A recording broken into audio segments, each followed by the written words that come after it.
I'm trying to get this bottle stand on its feet. The possibility that this I am going to throw and is going to stand like this is 1 in thousands, if not 1 in million. That is the same probability which is of a startup moving from seed stage to unicorn. वो mythical प्राणी जो $1 अरब की आपकी startup की valuation पर आप बनते हैं, तो वो यूनिकॉर्न की जर्नी क्या है? हिंदुस्तान में पिछले 18 महीनों में करीब 50 से ज्यादा स्टार्टअप्स उस स्टेट पे पहुंची हैं.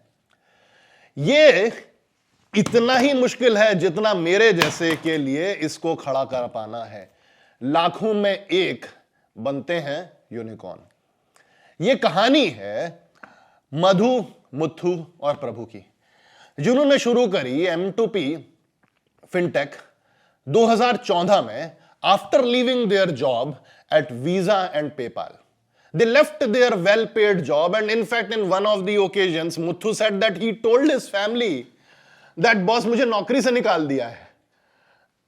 That is the level of difficulty it was, and to an extent continues to be in India, to convince your friends, family, neighbors that boss मैं startup शुरू करने वाला हूं. And then from starting that journey to becoming a unicorn is a long one.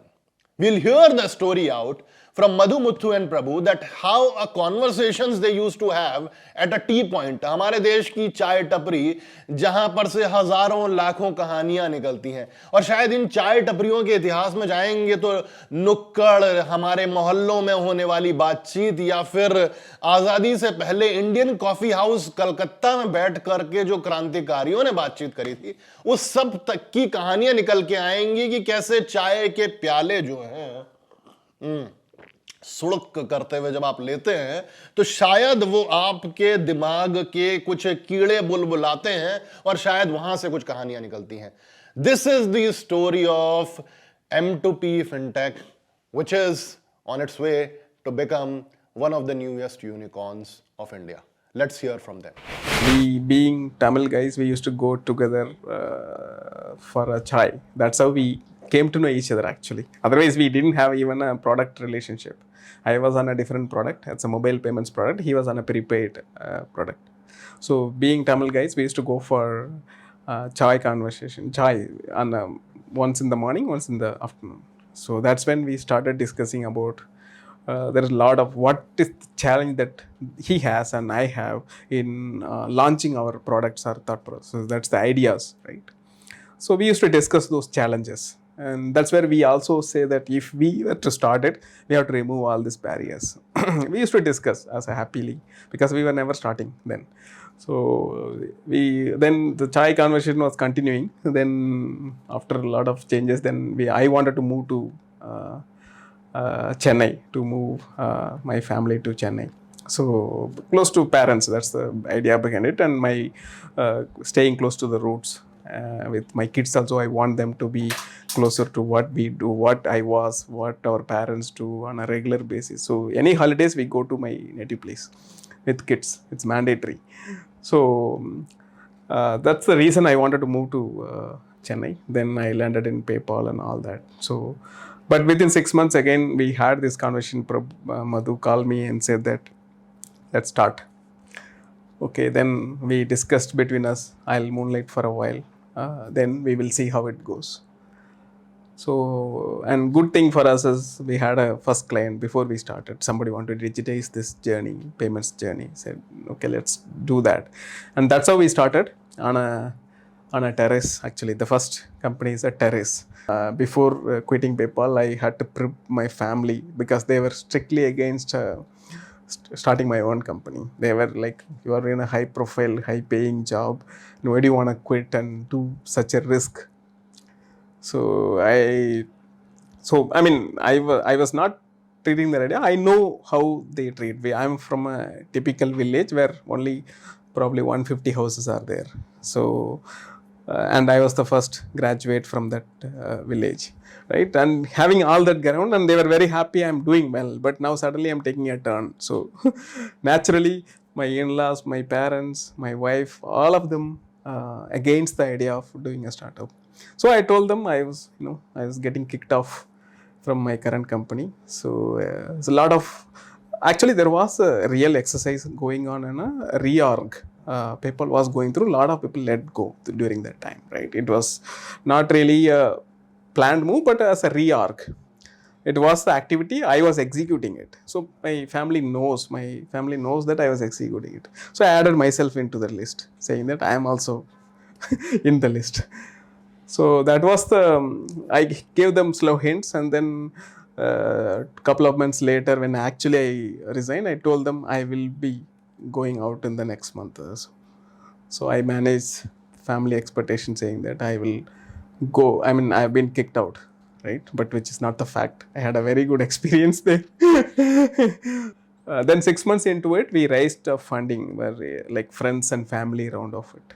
That's when he also, and along with our friends, we raised our first fund. And the good thing is that, and nobody asked for any documentation. We also never gave any documentation on it.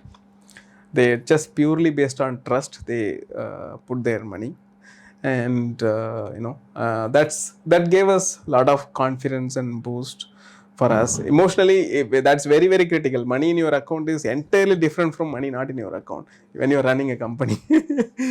Yeah, I think in a founder's journey, the most important aspect that never gets spoken about is the family, right? I think the biggest sacrifices, as a founder, if you're doing something personally, it might be gratifying for you. You may not get the desired outcome, whether it is monetary or the product becoming large.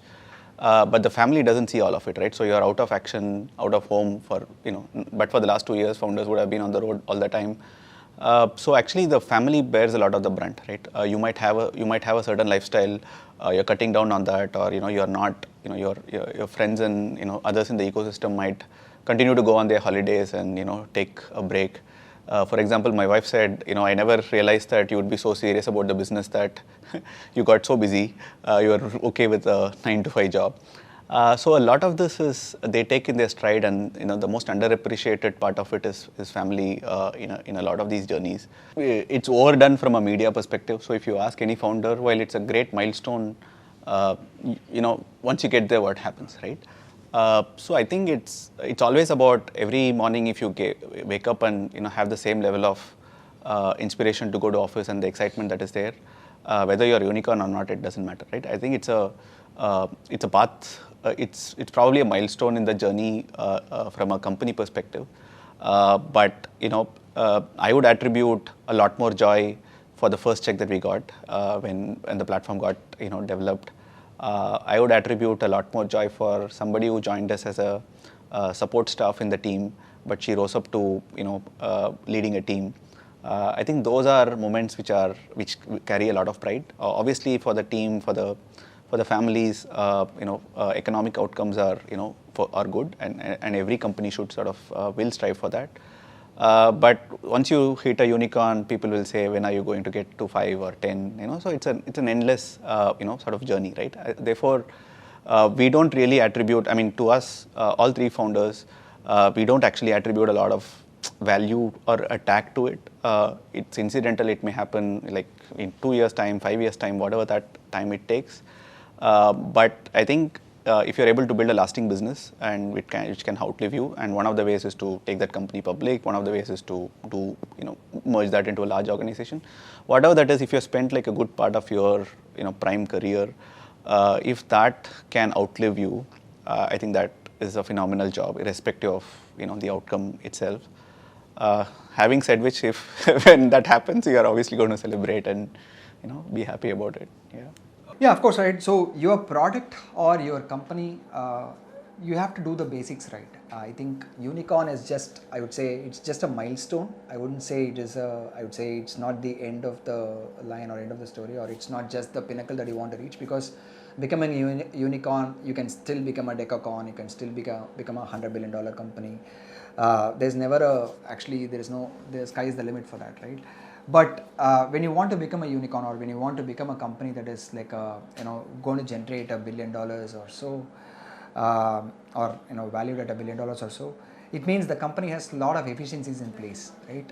To bring in efficiency, you will have to do the basics right. When I say basics, say for example, each and every product that you have, there has to be a clear monetization strategy right from day one. There are customer facing products.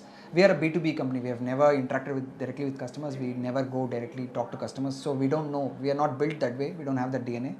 But B2B companies, of course, it is very hard because your sales cycle is long. Your revenue generation may take time and all these things. But you will have to have a clear roadmap of how and when you will make money and how much money you will make, right? So that is on the financial side. You'll also have to be very, very clear about who and what kind of roles that you hire. Who are the people who can do multiple jobs or wear multiple hats at the same time? These are things that you'll have to do early in your journey, because at M2P, if you see the first 30 people, each of them wore at least a minimum of 2 or 3 hats, right? It was not like I'm an ops guy, I'll only write or draw reports and send and go home. It was not like that. They were always having multiple roles. So these are building blocks that are required. And I think one major or one I would say undervalued thing is the culture, right? Even before you become a unicorn or anything, you will have to make sure like you put the right culture in place when you are probably a 20-30 member team. It is very hard to do it when you are a 500 or 1,000 member team.